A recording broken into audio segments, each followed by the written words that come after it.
Hello les super parents, je suis Anita Masuka, votre toute nouvelle business friend. Ensemble, nous parlerons d'éducation financière, d'intelligence financière au travers de l'entrepreneuriat et de l'immobilier. Je suis vraiment très heureuse de prendre part à ce programme d'élévation et de motivation porté par Clésis Junior. Donc bienvenue à vous qui m'écoutez, bienvenue à moi et tout de suite, entrons dans le vif du sujet. Aujourd'hui, je vais vous donner 5 conseils pour initier dès à présent vos ados à la gestion de l'argent. Conseil numéro 1. Terminez les tabous. Parlez d'argent avec vos enfants afin d'en faire des consommateurs sereins. Bien que l'argent fasse partie de notre quotidien, en parler reste encore tabou dans certaines familles. Cela doit changer, car vous parents, vous avez justement un rôle essentiel à jouer dans l'éducation de vos enfants et adolescents. Plus vous en parlerez de manière décontractée et détachée de toute émotion négative, moins l'argent sera un problème pour eux à l'âge adulte. Ils auront une perception sobre et juste de l'argent. Il sera considéré tout simplement pour ce qu'il est, à savoir un moyen d'échange. Évitez toute émotion négative en parlant, soyez le plus sobre possible, ainsi il ne sera pas lié à un souvenir négatif du passé. Parler d'argent avec ses enfants est aussi important que de parler de sexualité ou de drogue. L'avenir appartient donc à ceux qui en parlent tôt. Conseil numéro 2, la communication et le partage. On ne le répétera jamais assez, la communication est la clé de toute relation. La thématique de l'argent est primordiale pour le bon développement de votre enfant, elle n'échappe donc pas à cette règle.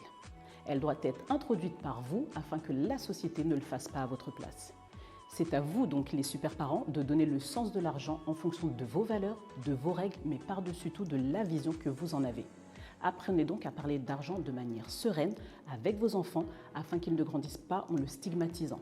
Car rappelez-vous, l'argent n'est qu'une question d'énergie.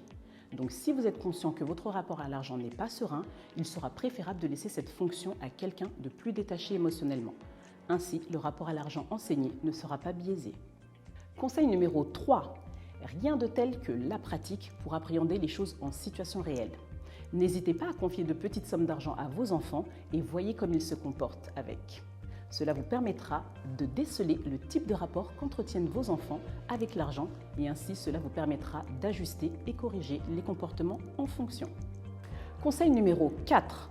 Sensibilisez-les à faire la différence entre le désir et le besoin. Cela sera un bon exercice pour lutter contre les achats dits compulsifs car liés uniquement aux émotions et non à la raison. Ils doivent aussi comprendre qu'un désir et un besoin se planifient. Ce questionnement doit commencer le plus tôt possible. Illustrez cela par des exemples concrets qui parleront à vos enfants. Cela leur permettra de connaître la valeur des choses, notion qui se perd de plus en plus avec les jeunes générations. À vous de jouer les super parents. Conseil numéro 5. Ne pas hésiter à les impliquer dans la planification du budget familial ou des vacances par exemple sera pour eux un exercice concret. Cet exercice aura pour bénéfice de montrer en toute transparence de quelle manière se gère le foyer.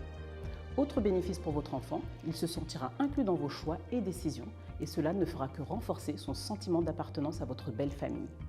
Parlez à vos enfants de vos dépenses quotidiennes et expliquez-leur ce qui motive vos achats, vos épargnes, vos refus aussi. Plus vite et plus tôt ils comprendront votre mécanisme de réflexion, plus tôt ils développeront un esprit analytique serein face à l'argent et sa gestion.